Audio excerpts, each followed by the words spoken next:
navigating going on for the last few years. It's been definitely interesting.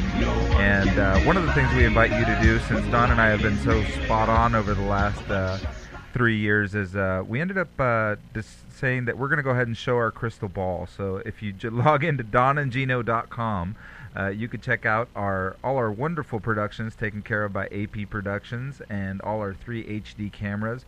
By the way, Furman, we've got to work on this, one of the overhead cam. It really focuses in on my thinning hairline. We need to work on that.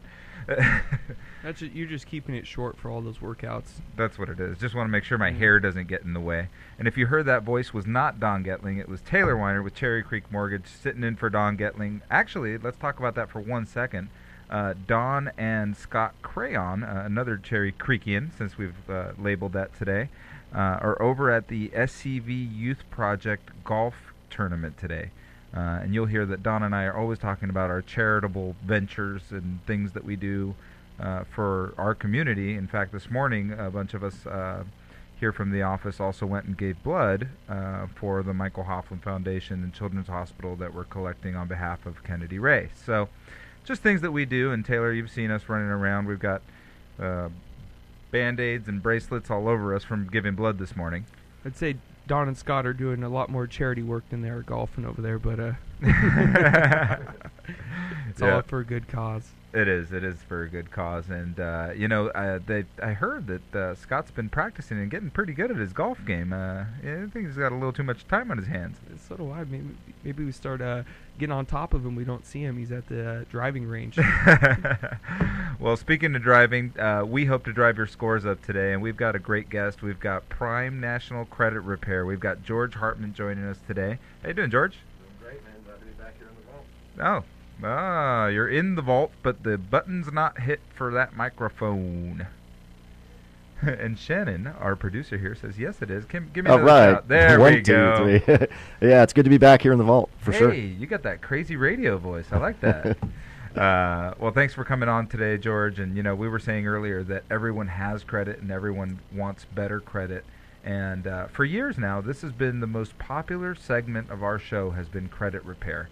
And obviously coming out of the economy that we were in for the last, the early part of the decade, I'm sure you're seeing a multitude of clients that have had things happen not so recently, not things that have happened in the last 2 weeks or 2 months, but more of things that have happened in the last 2 years plus. Maybe that 2 to 4 year range seems to be when everybody had a lot of difficulty. Would that be an accurate statement? Yeah, absolutely. I mean, I've got clients that are coming in that have 1 or 2 items that they didn't even know they had.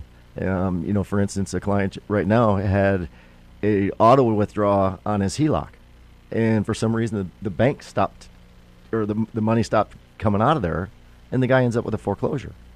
Oh, wow. Tons of money in his account. It was an auto withdrawal. He noticed it 3 months later, tried to get it all taken care of, and they still reported it as a foreclosure onto his credit report. So you actually hit the nail on the head there. So it was misrepresented on his credit report. Obviously, if he would have known if he had a foreclosure, because he wouldn't be living in the house anymore. But you're saying he still had the house and everything, but it was being reported as a foreclosure. Yeah, he noticed it about 3 months later because he had a separate bank account just for the money for that HELOC to be drawn out of that bank. And all of a sudden he noticed a couple months later that his balance was still the same because he keeps quite a bit of cash in there. And he's like, what the heck's going on? And it was miscommunication between the three. All of a sudden 90 days went by, and, the process gets started, and sometimes it doesn't even get stopped, right? Yeah, so I was staring at Taylor, and he's just looking at me and smiling. He's like, yep, shaking his head. So that's obviously a really odd case. I mean, most people that we talk to have gone through some hardships, and they had some difficulty, and now they want to improve their credit. Tell us a little bit about the process and how it works. And, let's just say I've been sitting on the sidelines and I don't know where to start, because I think that's one of the things about bad credit is it's paralyzing. Yeah, and I mean, the process, whether you're buying a car or a home or going to get a loan, it all starts with your credit, right from the very beginning. So what really happens is it's almost like taking a blind eye, people with their credit. And you need to run your credit at least once a year. Especially with identity theft and all kinds of stuff that goes on out there. And you can do that free. There's a lot of websites out there that you can go to for free. We use scoresense.com is a good one. Gets all 3 reports, gives you your scores, and you can see what's on there. Do you find those scores are relatively accurate? I mean, that seems to be one of the myths or debunks thing that we need to look at, because we see that online scores vary greatly from site to site. You found that ScoreSense is a good source for a relatively accurate score? Yeah, they seem to be, but everyone's got to realize that there's a different algorithm for everything that somebody buys, whether they're getting approved for a credit card or a home loan or a car. It's all different. It's the mystery that we were talking about earlier. Yeah, in fact, so I'll talk to that for 1 second. Is the when you apply for car credit, they're utilizing a scoring model that tells them how likely you are to default on a vehicle. When you're applying for a home, they're using a scoring model that's telling them how likely you are to default on a mortgage. So it's very common, happens every day in our industry, Taylor. You and I have seen it 1,000 times. Is they say, well, I just bought a car and I had a 780. And they come here and it's like, well, you got like a 682. And they got this huge spread between what they had on their car credit and what they had when we pulled their tri-merge for their credit, for their home credit, for their mortgage credit. And that's because a different score model has been used. And I'm sure you've seen that over the years. That, and typically when you're buying a auto, it ends up to be more than one inquiry is generally what we see too. And, George would probably know better about the inquiry portion on what that does to your score. But when I typically look at somebody who's recently applied for a car, there's usually 7 or 8 inquiries depending on who they went with for the financing.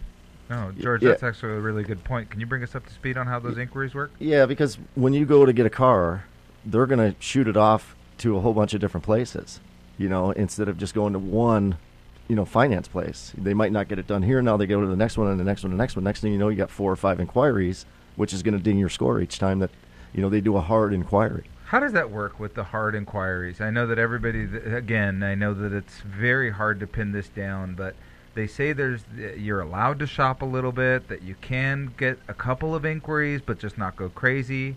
In the worst case, I saw 9 inquiries by one bank within a very short amount of time, and it definitely had a negative impact on the credit.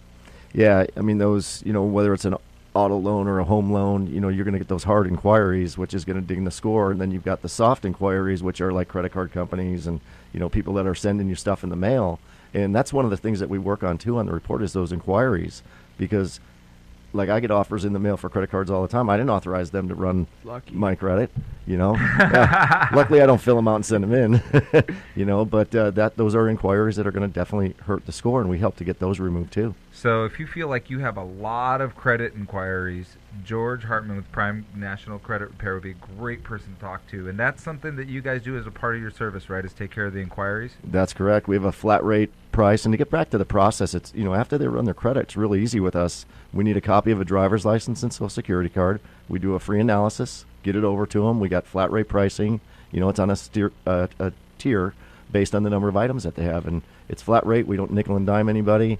And we get it done and run it actually twice. So, our first ones are coming back. I've got an average of 37 days right now on turnaround time. Okay, so 37 days to turnaround time. Yeah, and let's talk about that for a second, because we've all heard the fix your credit in 30 days, fix your credit in 25 days. I don't know, I'm sure I can go drive down Copper Hill right now and see a sign that says fix your credit in 10 days. So how does that work? I mean, realistically, what should I program for? I imagine the more I have wrong with my credit, the longer it's going to take to fix it. Well, not necessarily, because, and that's what's great about us, is we have a proprietary software that does all the submissions for us. So once we run the credit report and transfer all that information over to our software, we're able to submit whether it's 10 items or 30 items pretty much just as quick. So with mail time and processing time, and then the bureaus actually have 30 days exactly to respond. So that's why we're getting about 37 days from processing time to submission to actually getting those reports back. All right. Well, 37 days to fix your credit. When we come back with George Hartmann with Prime National Credit Repair, we'll go over what those flat fees are, George, if you don't mind, so that we know what to expect when we want to fix our credit. You bet.